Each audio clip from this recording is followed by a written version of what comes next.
For too long, Australian law didn't just fail survivors, it forced them into silence. Nina Fennell is a Walkley Award-winning journalist and a survivor who helped overturn damaging gag laws in the Australian justice system. She was the driving force behind the campaign that allowed women to finally speak their own names. Her work doesn't just tell stories, it drives change. Hi, I'm Gemma Barth, host of True Crime Conversations. And this very special two-part episode isn't just about the justice system. It's about what happens when women are finally heard. A raw, honest look at the power of a single voice, how silence is shaped, and how women push through it. Hear my conversation with Nina Fennell on True Crime Conversations. Search True Crime Conversations wherever you get your podcasts, or click the link in the show notes to hear Nina's story now. You're listening to a Mamma Mia podcast.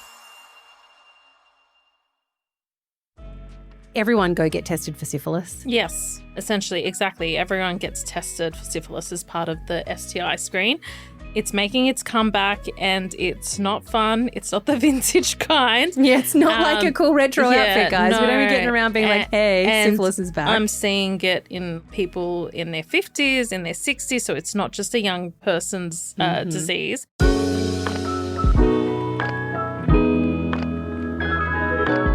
Well, hi there. Welcome to Your Full Body Health Check. I'm Claire Murphy. And I'm Dr. Mariam. That was a very 007 way of introducing yourself. My name's Mariam. My name's Mariam. Dr. Mariam. Today we are talking about STIs, like old-timey ones that are making a comeback, and some I have never heard of being talked about before on TikTok. Mm-hmm. We have a quick consult for Jenny today, who's on a mission to improve her microbiome. Mm-hmm. But next, I have found out that there is a cell in a woman's body that you don't even need a microscope to see. Ooh, it is nice. wild. Let's go to med school. Welcome to med school. There is only one individual human cell visible to the naked eye, Mariam. Any guesses as to which one it might be? No, tell me.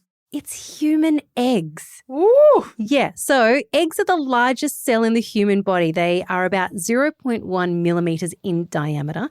Now, there are technically bigger cells. So motor neurons, which they're very, very long, but they are 100 times thinner, so you actually cannot see them with the naked eye. Yeah. But I saw this video showing a cluster of them and then one egg cell individually, sitting in a petri dish. Yeah. And I'm shook at the size of a human egg. No wonder it bloody hurts when our ovaries shoot them out. They're quite large. It's amazing. And it's wild that one of the largest and one of the smallest human cells, so you've got the egg and the sperm. Also, sperm's one of the smaller ones. One of the smallest ones. And they're literally made to meet. Aww, isn't it cute? They get together, the bigs and the littles. But don't you forget the egg's bigger. The egg is bigger and more powerful and apparently makes a lot of decisions. Yeah, that's right. When those sperms arrive. But I love that. We'll put the video up on our socials, have a look at it. You'll be actually shocked at how clearly you can see a human egg. Yes. It is incredible. And we've just been storing them inside of us since we were inside our own mother's tummies. All right, it is checkup time. We're discussing STIs today. Some that have been added to the list very recently, some that I have never even heard of, and a few that are coming back from the almost dead to plague young Aussies in numbers that we have not seen in quite some time. It's time for the checkup. So STIs are our focus today. And if you don't know what STI stands for, it is sexually transmitted infection. We used to call them STDs, sexually transmitted diseases. Why did we change that? Because the infection doesn't always lead to the disease. Okay. And so technically it's not quite right. It's not right. And also there was a lot of stigma attached to sexually transmitted diseases as well. Yeah. Well, STIs it is then.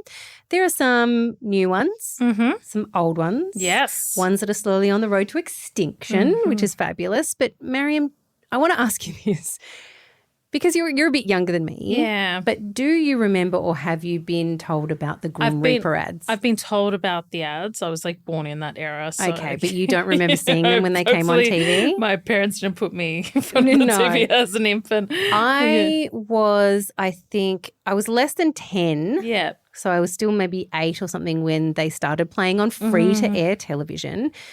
This is some of the most traumatic community health advertising I've ever seen in my life. So it's 1987. The Australian government commissioned a TV ad to scare the living daylights out of Australians and educate us on the risk of HIV and AIDS. So back then there wasn't the treatment regime that there is now for people who have HIV, and they can live long, very healthy lives with HIV now. But back then it was truly a very scary death sentence for a lot of people. But if you have never heard this ad before, brace yourself. Listen to this. At first, only gays and IV drug users were being killed by AIDS. But now we know every one of us could be devastated by it. The fact is, over 50,000 men, women and children now carry the AIDS virus.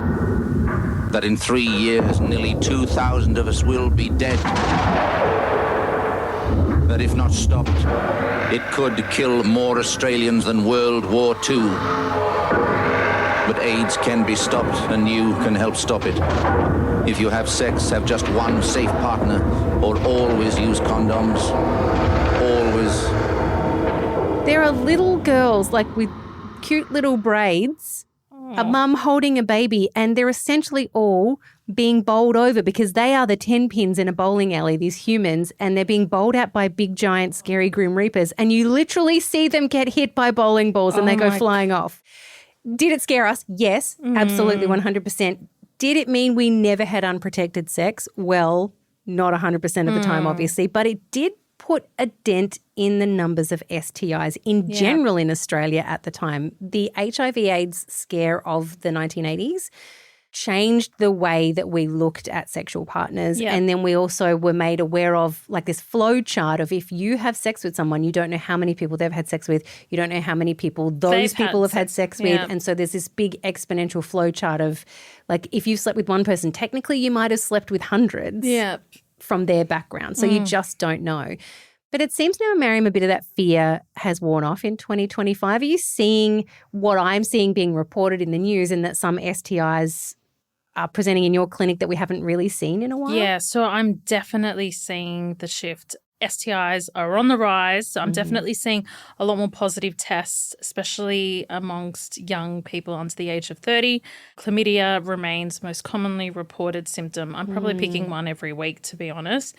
I think the Kirby Institute reports 80,000 cases a year of chlamydia.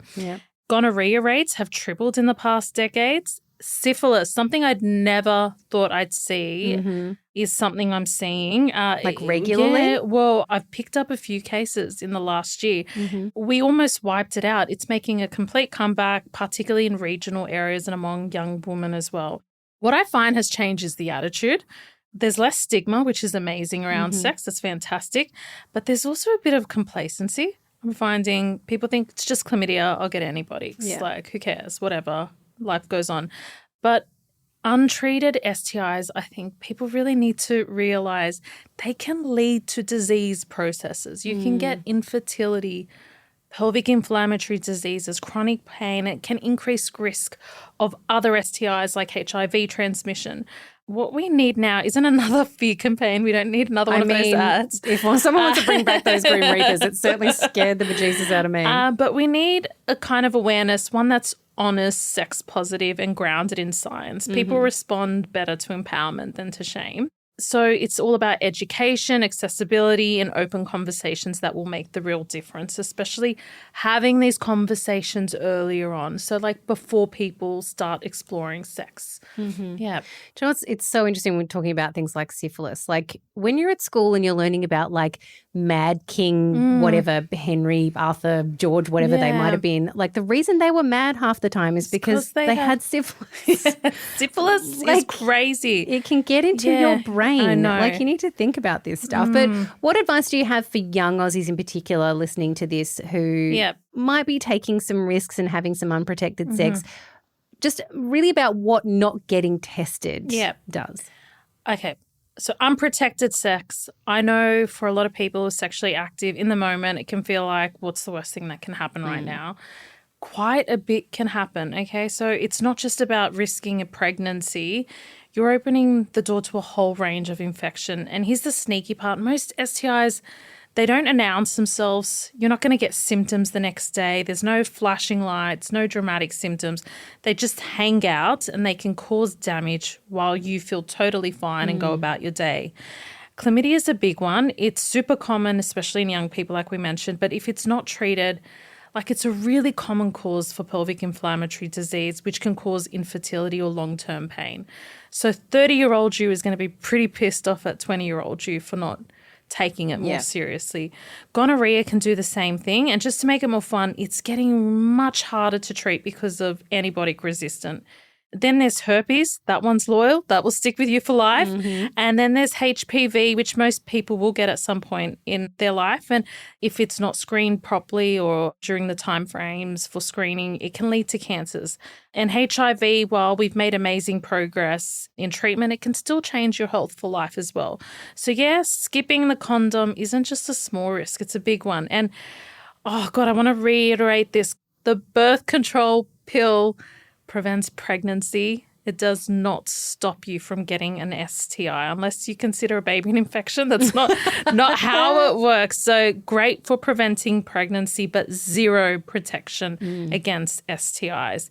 And getting tested is a big deal. It's super easy. It's quick. It's confidential. No one's judging you. I actually offer the conversation because I know a lot of people get awkward and uncomfortable, but I love it when I see young people coming in saying, I'm here for an STI check.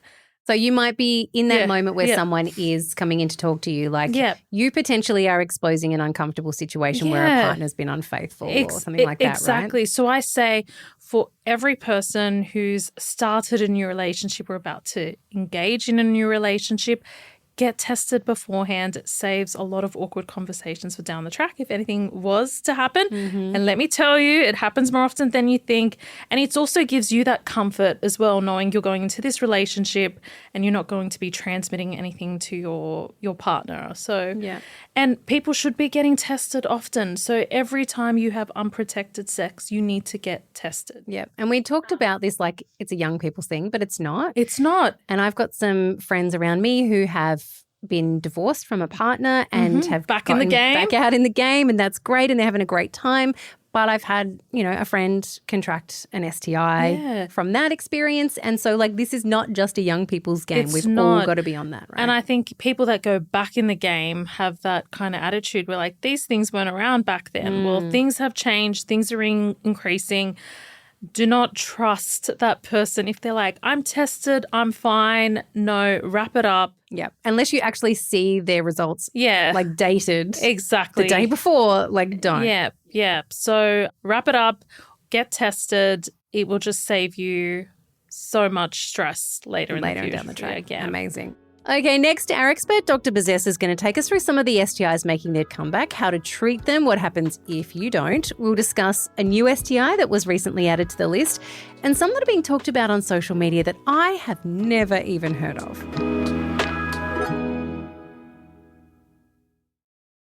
Hello, Holly Wainwright here. I'm an executive editor at Mamamia, and I have been part of this business, an independent women's media company, for more than a decade now. I have seen a lot, but being independent has always meant that we don't have anyone telling us to play it safe or to avoid the topics that feel a bit too messy or uncomfortable for a boardroom full of dudes to handle. And I never take that for granted.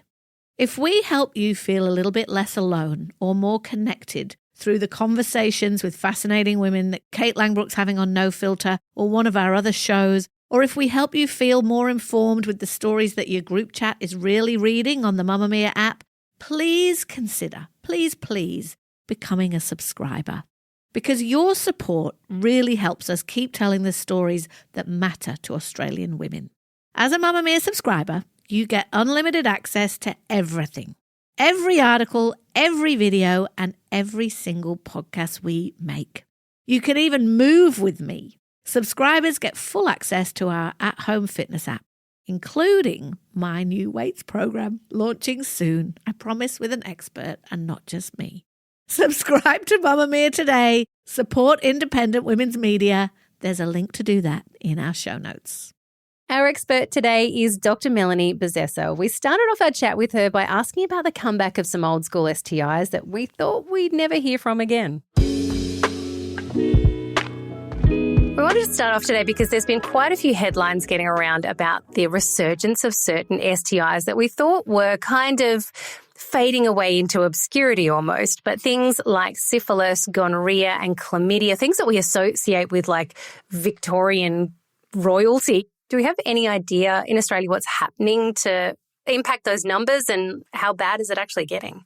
Yeah, it is bad because the statistics show rising trajectories.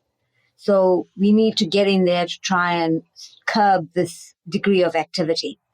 So basically, it's syphilis that we're most worried about because syphilis has got serious complications if left undetected, and especially when it comes to mother-to-child transmission because babies can be born with congenital syphilis. When we look at the data over the last 10 years, according to the Kirby Institute, which is the institute in New South Wales, they've told us that the syphilis incidence has trebled in the last 10 years and is now in the order of 27.2 per 100,000 compared to 0.2 per 100,000. Australia-wide in 2024, we had about 6,000 syphilis diagnoses. Victoria had the highest number in 2023. So as a result of that, the Chief Health Officer at the time put out a tweet indicating that we need to be very vigilant about syphilis, and we need to be very vigilant about syphilis, especially in women in the reproductive age, because of the risk of congenital syphilis. What exactly would syphilis do to you if left untreated? So basically, syphilis has got various stages, but the problem is that those stages either get missed or they get misdiagnosed. So somebody may have genital ulcer disease or an oral ulcer, but because it's often painful, it gets missed. So the patient doesn't go to the doctor. Then the next stage, it can cause a rash on your body. But that rash is called the great mimicker. So it can mimic dermatoses of like psoriasis, etc. So people think, oh, this is just my dermatitis, and they don't seek care. Then the next stage is where it disseminates and there's no symptoms. And that's when it's dangerous because that's called latent syphilis. And when we don't treat latent syphilis, then you can end up with tertiary syphilis in 10 to 20 years' time, which can affect the heart, the brain, the bones, etc. And when we talk about congenital syphilis, what are the risks of mother-to-child transition? So basically, if you have early syphilis, that means you've got syphilis in the last 2 years, then the chances of the baby getting infected are very, very high. And the baby can be very sick. So the baby either can die in utero or be stillborn or be born with several anatomical abnormalities and end up with a disability which is very difficult to sustain. Preconceptually, you should have a syphilis test, and then at every trimester. Is treatment pretty straightforward for syphilis? Very straightforward. Basically, with syphilis, if you get the stage of syphilis right, you'll get the treatment right. And the treatment for syphilis in pregnancy and in non-pregnant people is exactly the same. Stage syphilis and treat syphilis with benzathine penicillin. Fortunately, Treponema pallidum, which is the organism that causes syphilis, has not shown any resistance to benzathine penicillin. I've read some headlines that it might be a little bit of a different story for gonorrhoea, though, that there might be some antibiotic-resistant gonorrhoea doing the rounds now. Gonorrhoea is called a superbug. It's called a superbug because the Neisseria species can exchange genetic material. It is on that basis that gonorrhoea becomes resistant to the antibiotics. It's like a survival mechanism. The majority of antibiotics have not lasted more than 10 years before gonorrhoea becomes resistant to it. At the moment, we've only got ceftriaxone left, and already there have been resistance to ceftriaxone as well. The one thing that we encourage all GPs and doctors to do, or clinicians, nurse practitioners, nurses, whenever they're treating gonorrhea, is to do a gonorrhea culture test. Because a culture test not only confirms that this is viable gonorrhea because it is grown, but it also confirms some antimicrobial susceptibility. because it actually gives us a report. So we know that the treatment we provided would have actually worked. Can we move on to some other STIs now? Herpes is one of the more common STIs that Australians suffer, and I believe it's up to about 80% of us will carry the HSV1 version of herpes, which can cause genital herpes as well. What long-term health impacts does having the herpes virus have? I have to say that when I first started here in sexual health, my supervisor at the time said to me, Mel, herpes is overrated. But it is our generation that's actually stigmatized by herpes. The herpes virus is a very benign virus. Very rarely does it cause problems. But it is more the stigma the patient feels about having herpes. Oral herpes is very common because 70% of young children get cold sores around their lips when they're younger. And then now, because of oral sex deemed to be a safer form of sex, more young people are engaging in oral sex. So oral vaginal sex or oral anal sex or oral penile sex, you can spread the HSV, the herpes type 1, to the genital area, causing genital herpes. If you've not had HSV1 as a child, then you actually don't have the antibodies to protect you from getting it genitally.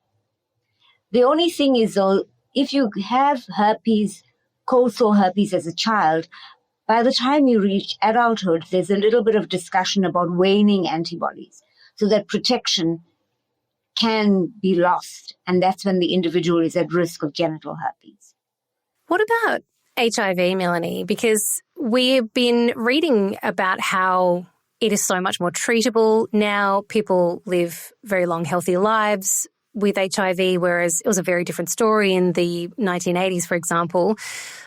But are we seeing it fade from existence in Australia, or are we still dealing with HIV/AIDS?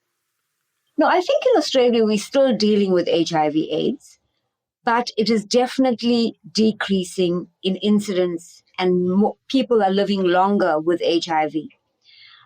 And at the outset, I must say that treatment has revolutionized HIV treatment and prevention. So basically, starting off with HIV treatment for somebody who is HIV positive, when they go on to antiretroviral therapy, as soon as they are diagnosed, within a few months, their viral load becomes undetectable. And if that undetectable viral load is sustained over a period of 6 months, then that's called undetectable equals untransmittable. U is equal to U.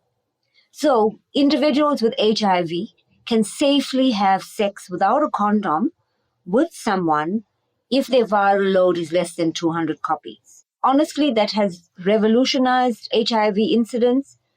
Two, it has reduced stigma in those individuals that were HIV positive. And now we can safely tell patients that U is equal to U is safe and should be highly considered when they're having sex. But that is the caveat is that they need excellent adherence to the antiretroviral therapy. Let's move on to a relatively new infection that we are now discussing in terms of being a sexually transmitted infection, and that's bacterial vaginosis, which we always really saw as an issue with women alone, but now we're finding that through sex it can be passed not just from a partner but back and forth between partners over time to reinfecting each other. Do we think now that we kind of have a better idea of how it could be transmitted, and it's not always the case, but how it can be transmitted, that numbers of BV might start to fall, you think? Absolutely. Sexual transmission is just one of the mechanisms by which someone gets BV, because individuals who've never had sex can get BV. But in individuals who get recurrent bacterial vaginosis, this treatment has also helped them in the sense that they found that by providing male partner treatment through a massive study done at our clinic at Melbourne Sexual Health. So what happened at our clinic is that we did a small pilot study looking at treating individuals who are in a couple and were monogamous for at least 2 months. So we treated the individual who came to us with BV and we treated their male partner. And then in the other arm, we only provided treatment to the patient with bacterial vaginosis. And we found that those with male partner treatment and treatment of the index, they had a much lower risk of recurrence than only treating the index. So definitely in couples, we know that by treating the male partner, we're going to reduce the incidence of recurrent BV. And is that only if someone is in a hetero relationship? Do we know, can we pass it between, say, lesbian couples? Well, at the moment, we're running studies in individuals who are not in a heterosexual relationship. We think that the results might be similar, but we haven't completed those studies yet. Can I ask you about a couple of STIs that I've been heard talked about a little bit on social media recently? These ones I've never heard of before. So the first one, and they seem kind of similar, but I'm not sure, maybe you can fill me in. So one is called Mycoplasma genitalium and the other one is ureaplasma. I don't know what they are. I've never heard of them before, but I heard a couple of women talking about them thinking they had UTIs, but they didn't have UTIs, and then it was discovered they had these things. So those are two different organisms. You're talking about ureaplasma ureolyticum, and you're talking about ureaplasma parvum, and then you're talking about Mycoplasma genitalium. So the ureaplasma species are normal commensals in the vagina. So they are not pathological. They're not pathogens. They're not causing the patient's symptoms. But when the laboratory runs a test, they detect these organisms, and then they release the result saying that this organism was detected. But it's actually not the cause of the patient's symptoms because it is normally found in your vagina. And then, of course, it'll get transferred to the male, to the penis, but again, not a cause of the patient's symptoms. Mycoplasma genitalium, on the other hand, is a pathogen, right? It's a new pathogen that's been around for the last 10 years, at least. The problem is that we were not previously able to diagnose it because we didn't have a commercially available test to detect it. But now we do, and so we are picking up Mycoplasma genitalium. And Mycoplasma genitalium causes symptoms in men, where it causes urethritis. In women, it has more far-reaching complications. So it can cause pelvic inflammatory disease. It can cause post-abortion PID. It may even result in preterm labor and problems in pregnancy. That organism is also quite a foxy organism. It becomes resistant very quickly to antibiotics. In 2012, azithromycin, extended azithromycin, so taking azithromycin over 4 days, actually treated the Mycoplasma genitalium. But now Mycoplasma genitalium has developed a macrolide-resistant mutations, and so we can't use azithromycin. But I just want to say how much it has evolved in time, because as a result of diagnosis and getting a commercially available assay, we now have got resistant-guided therapy. And resistant-guided therapy helps with antibiotic overuse and also making sure that the right antibiotic is used in the right pathway. How do we get people to care about STIs again? When HIV and AIDS were headlines and we didn't have the treatment regime that we do now, people were terrified about unprotected sex, and rightfully so. It was very scary. And, you know, there were advertising campaigns that still traumatize us to this day. But it seems like as time's now gone on, we've become quite apathetic to STIs, and a lot of young people, when surveyed, will say they do have unprotected sex. How do we get people to care about STIs again? I think what has happened is that because of optimism, like U is equal to U, or the use of PrEP for HIV prevention, this has resulted in an increase in the number of STIs, amongst other causes. And it's so easy to hook up these days and through social media, etc. So basically what we need to do through those mechanisms is to encourage patients to come in when they have symptoms for testing and treatment. In women especially, they should come in even if they're asymptomatic, because we don't want them to have asymptomatic chlamydia and then have the consequences of having an untreated infection. We need to treat early. We need to get to our priority populations by having good healthcare access in those areas so individuals can access healthcare without difficulty. We need to make sexual health services free and freely available to everyone. Those individuals in remote areas, we need to make sure that STIs can be easily tested for. We need to actually test more and treat more. And then also make sure that contact tracing is done.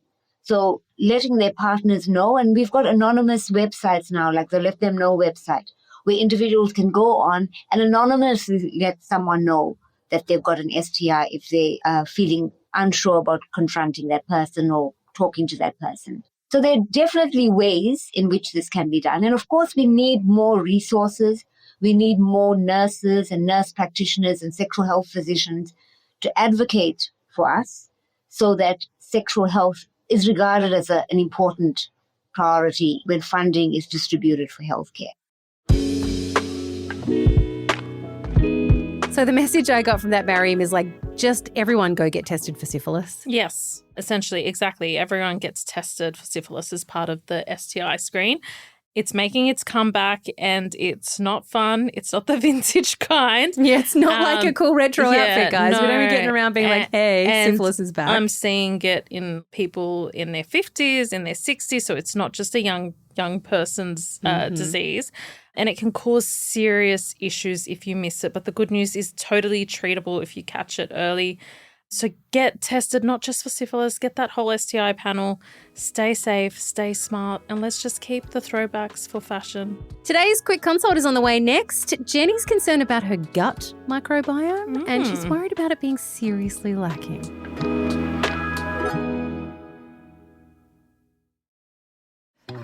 I'm Kate Langbrook and I host No Filter. Celeste Barber. Hi. Welcome to No Filter. It's nice to be here. Yeah, today we're diving into the world of G-Flip. And your voice has always been such a calming, warm energy. So that's why I tear up, because you're always grown up with you around. So thank you. Sally Hepworth, what a absolute jewel you are in the crown of artists. Oh, thank you. This has been lovely. Today, we're talking to Rosie O'Donnell. I just want to tell you, this is one of the best interviews I've ever had. If you love conversations that go deep and stories that stay with you, listen to No Filter. New episodes of No Filter drop every Monday, wherever you get your podcasts. It is quick consult time. Dr. Mariam, will you now welcome us into your consulting rooms, please? The doctor will see you now just through here to consult room 1. Thanks for waiting. How can I help you? Before we get into Jenny's dilemma, how do I get my question in front of the doc, I hear you ask? Well, it is very easy. Hit us up in the Insta DMs, send us an email, well@mamamia.com.au, or you can go anon if that's what you would prefer. Fill out the online form. It's called The Waiting Room. You can find a link to that in our show notes. Okay, Jenny, it is your time to shine. Here's what she wrote. I'm hearing so much about the importance of the gut microbiome, of overall health, immune health, even mental health. I had a total colectomy in my early 20s and I'm worried that I don't have great microbiome and I'm having a lot of trouble digesting fermented foods and high fiber foods. Is there anything I can do or eat to improve my microbiome and hopefully reduce inflammation in my joints and skin? For everyone listening, a colectomy is where part or all of the large intestine is surgically removed. Right. Why would that? For some underlying reason. Maybe she's got inflammatory bowel disease. Maybe there was an infective process that turned into something bigger. Yep. I'm not entirely sure why it was in this situation. So your large intestine is basically the Airbnb where most of your gut microbiome likes to live and hang out. So it makes total sense that she's wondering what this means for her overall health. Here's the good news. It doesn't vanish. It shifts. So after a colectomy, bacteria live higher up in the small intestine. And while the ecosystem might look a little different there, it can still function. The trick is that the foods people often use to feed the microbiome, like high fiber and fermented foods, can be really hard to tolerate when you don't have a colon. So don't force them. If your body's saying absolutely not, then that's completely valid. What you can do is focus on small, gentle steps. So start with a low fiber diet, cooked fruits and veggies, slowly increase as tolerated. Things like oats, bananas, well-cooked veggies, they're often easier than raw salads. For this particular person, I would strongly recommend a dietitian who works with post-colectomy patients who can help you figure out what your gut will actually accept. and what probiotics might be helpful for you. It really depends on the individual anatomy and whether you have an ileostomy or a pouch and how sensitive your gut is now. So that's one to run past the specialist for individualized and personalized advice. Outside of food, we have to also remember food is one part of the equation, but there are so many other parts like sleep, stress, movement. That also shapes your microbiome and those inflammation levels. And those tools are often better tolerated than kombucha when you don't have a colon. So yes, you can absolutely support your gut and your overall health, but it's about finding the version that works with your new plumbing rather than fighting against it. Okay, interesting. Yeah. I don't think much about my microbiome, but from headlines that I've seen in the last, say, 12 months to 2 years. So important, and it's getting a lot more attention. Yeah, but we have no idea what it actually impacts or the range that it actually impacts. Well, it's really interesting when you learn about like the brain-gut axis as well and how much your brain can affect your gut as well. Yeah, So, I think we'll dedicate a whole episode to this down the track just because there seems to be a lot to talk about when it comes to our microbiome. That's it for Well today. Thank you, Dr. Mariam, for being so kind and wonderful. And I just had to mention I was reading through some of the reviews on Apple the other day. I think the whole world, myself included, might be a little bit in love with you. So that's so sweet. I love, you know what, when I feel like shit, can I go read the comments? When I've had a really bad day, I go Google my reviews from patients and it makes me feel so nice. Oh, it's so Is lovely. that sad? Well, let me read you some because WP Russ One wrote, Dr. Mariam is such a breath of fresh air. She's so relatable and explains concepts so well. I love you. Another one says, both hosts bounce really well off each other and Dr. Mariam is a wealth of info. That's BJ, Beige 1989. So much Dr. Mariam love in the reviews. Keep them coming for my bad days. Yes, please rate and review us in your favourite podcast app when you get a sec. Next week, we're talking all things pelvic floor. So from painful sex and why it happens, how to strengthen it, how to protect and properly manage your pelvic floor. It's actually quite a lot to cover because it's a really important part of what's happening in that whole area. So check that out. That's coming your way next week. All right, well, we'll catch you for an appointment this time next week. Bye-bye.